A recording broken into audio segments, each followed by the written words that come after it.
Apakah saya tanyakan, apakah ayat itu firman Tuhan? Sedangkan di situ mengatakan Yesus itu mati, kemudian diciri orang. Berarti itu kan wartawan yang nulis, Pak. Berarti itu kan wartawan yang nulis, Pak. Berarti itu kan wartawan yang nulis, Pak.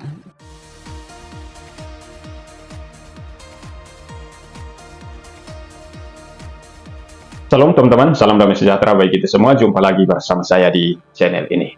Bagaimana kabarnya teman-teman?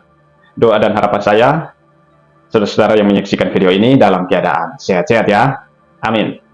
Ya, saudara, di kesempatan kali ini saya ingin mengajak saudara sekalian untuk sama-sama kita menyaksikan sebuah debat teologi atau diskusi.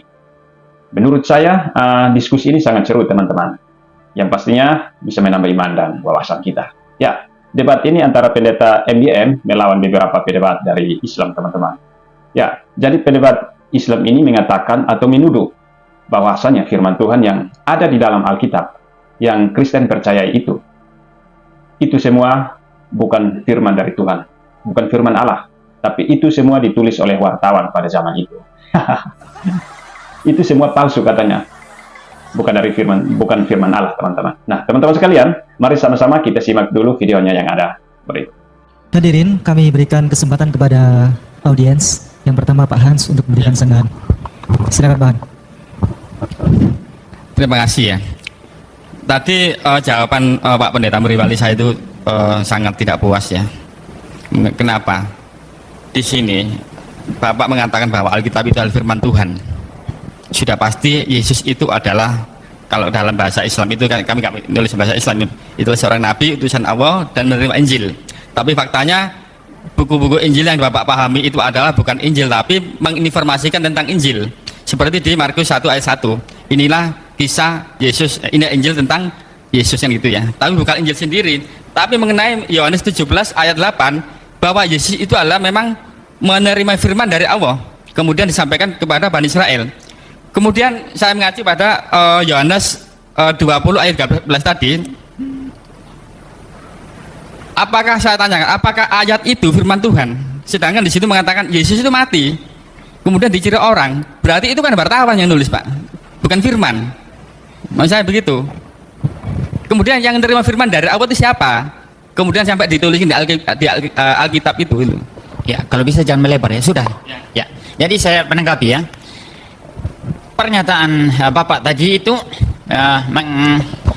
mengindikasikan ya bahwa Bapak mempercayai ada Injil yang asli ya begitu. Jadi ini hanya informasi tentang Injil ya, tetapi Injil yang asli nggak ada kan begitu ya. Untuk mengatakan ada Injil yang asli Anda perlu bukti Pak. Mengatakan sesuatu eksis ya, sekarang tidak bisa menghadirkan yang asli itu seperti apa. Ini sama dengan orang yang berkhayal atau orang berimajinasi kan begitu. Oh ada sesuatu makhluk yang kepalanya 10, tanduknya seperti kerbau, tetapi mana? Nggak ada kan begitu. Nah sekarang kalau saya tanya Bapak ya, katanya tadi ini hanya informasi tentang Injil, bukan Injil yang asli. Bapak bisa tunjukkan kepada saya yang asli mana? Ya, singkat tepat jelas saja Pak ya. Saya mengacu pada Markus 1 ayat 1. Tidak, Injil yang asli yang saya maksud itu bukan asli. Kan menurut Anda bukan asli. Yang asli menurut Anda mana? Menurut Anda bukan asli. Yang asli menurut Anda mana? Gini Pak, kalau Bapak orang Kristen menanya pada saya tanya asli, nggak ada Yesus itu. Orang Kristen percaya ini asli sesuai dengan autograf, tapi Anda kan meragukan ini bukan asli, maka saya tanya yang asli mana? Kristen percaya ini asli sesuai dengan autograf, tapi Anda kan meragukan ini bukan asli, maka saya tanya yang asli mana? Nah, mestinya tadi diskusinya seperti itu tadi kalau lebih elegan. Maunya saya tingkatnya bermutu kan begitu. Nah, ya, ini Bapak bagus, saya coba terus, Pak. Gini, Pak, ya. Kalau mengacu pada pengetahuan kami, ya. Yesus itu bukan bahasa Yunani, Pak. Ya? Yesus itu bukan bahasa Yunani. Yesus itu bahasa Aram. Dan firman yang diterima Yesus itu bukan bahasa-bahasa Yunani seperti yang ada pada kodek-kodek itu. Ya, ini kan asumsi. Sekarang saya minta yang menurut Bapak asli itu mana? Kalau ada sekarang saya ya, jelas nggak ada, coba. Pak. Nah, Anda mendasarkan jangan katakan bahwa firman itu dari Allah itu kitab terjemahan ini bilang asli. Jadi gini, tidak ada yang kitab mendasarkan asli, tidak ada, Pak. Jadi gini, Anda mendasarkan ya pendapat argumentasi Anda ini kepada sesuatu yang tidak ada buktinya begitu. Jadi argumentasinya ini bagaimana? Tidak berdasar kepada sesuatu yang perlu dipahami bagi semua orang jadi, bahwa yang namanya teks terjemahan itu tidak asli. Yang namanya asli itu ada firman Tuhan, yaitu asli, Pak. Tidak. Ini begini, kan jelas tadi. Anda bilang ini hanya informasi tentang Injil, yang asli tidak ada. Nah, Anda untuk meneguhkan klaim ini perlu didukung oleh data asli. Injil asli itu mana, kan begitu? Kalau tidak ada itu klaim Anda ini kan klaim kosong, kan begitu? Ini yang saya mau tegaskan. Betul tidak? Sesuatu yang tidak klaim kosong, kan begitu? Kan ini kan begitu. Ya, Ustadz Masud mau bicara, tapi saya kira ini waktu saya dengan ini ya, dengan itu. Gini, Ya. Pak, saya tanya, Ya. apakah terjemahan itu asli, Pak? Ya. Apakah teks terjemahan itu asli? Nah, ini pertanyaannya saya bongkar terus ya. Pertanyaannya salah ya. Yang namanya terjemahan kok bisa jadi asli kan? Terjemahan ya terjemahan. Maka saya jelaskan. Berarti kitab Ya. Bapak itu tidak asli karena adanya teks terjemahan. Saya bilang tadi ya, Hmm. Alkitab saya ini diterjemahkan sesuai dan yang autograf. Yang autograf itu yang asli. Berarti tidak asli, Pak. Ya. Berarti tidak asli. Saya bilang yang asli autografnya dan ini terjemahannya. Jelas ya. Yang autografi itu juga ada manuskrip disimpan di museum-museum di dunia. Bahasa Sebentar apa, Pak? dulu. Saya jelaskan dulu. Ada, tetapi manuskrip itu bukan asli. Orang Kristen akui itu bukan asli. Manuskrip terima kasih, Pak. salinan. Ini terjemahan. Nah, sekarang begini. Untuk memberikan pembelaan atas klaim saya. Mengapa kalau Anda juga dituduh kan, Anda juga nggak pegang asli kan? Begitu ya. Nggak pegang asli, kok percaya Alkitab? Anda tadi saya tanya, Anda bisa bukti kan? Dia bilang ada Injil yang asli, tidak ada bukti kan? Jadi klaimnya klaim kosong kan begitu. Nah sekarang Anda mana yang asli? Anda kan terjemahan juga. Nah saya memberikan argumentasi. Kembali kepada tesis saya, Alkitab ini ada karena diwahyukan, diilhamkan oleh Tuhan, dan termasuk pemeliharaan manuskrip, termasuk bagaimana diterjemahkan. Sehingga ada versi terjemahan beda-beda, tetapi secara prinsip memberitakan Yesus. Itu tidak ada perbedaan prinsipil, itu karena dijaga oleh providensi Allah. Sebentar dulu, saya jelas, belum selesai. Providensi Allah ya. Nah kalau demikian, kalau ini firman Allah, penerjemahannya dijaga oleh Tuhan, segala sesuatu dijaga oleh Tuhan. Problem apa kalau Tuhan yang bekerja ya? Nah sekarang gini, saya kasih ilustrasi sederhana. Semua di antara kita di sini ya Muslim juga percaya, saya kira ya, mirip ya dengan Kristen. Kita ini keturunan Adam kan begitu ya, betul ya? Adam ada di mana? Nggak ada yang tahu. Wajahnya seperti apa? Nggak tahu. Tetapi percaya tidak? Ini saya tanya Mas yang paling besar di depan ya. Adam itu manusia atau hewan? Manusia. Kenapa manusia? Karena yang saya yakini adalah keturunan Adam adalah manusia. Nggak mungkin ya saya diturunkan oleh monyet. Ya itu mungkin ya kalau pemahaman Darwin kan begitu ya. Nggak mungkin saya diturunkan monyet, sapi, babi, kambing. Begitu. Jadi Kristen ini ada terjemahan yang berdasarkan manuskrip yang masih dipelihara di museum-museum, ya, ditulis kalau dipimpin oleh Tuhan, ya pasti ini sesuai asli dan saya percaya. Sama seperti saya keturunan Adam manusia, saya manusia. Adam saya bisa buktikan ada, dan Anda bisa. Saya bisa lihat, fotonya ada, tidak ada. Tapi saya percaya dia ada. Oke, Pak. Ya. Saya lanjut, Pak ya. Murid Yesus itu ada 12, Pak ya. Ya. Murid Yesus itu ada 12, Pak. Jadi topik ini sudah beres ya. Kenapa kok hanya ya? Belum, Pak. Belum. Saya tidak yakin. Kok melompat kayak 12 murid?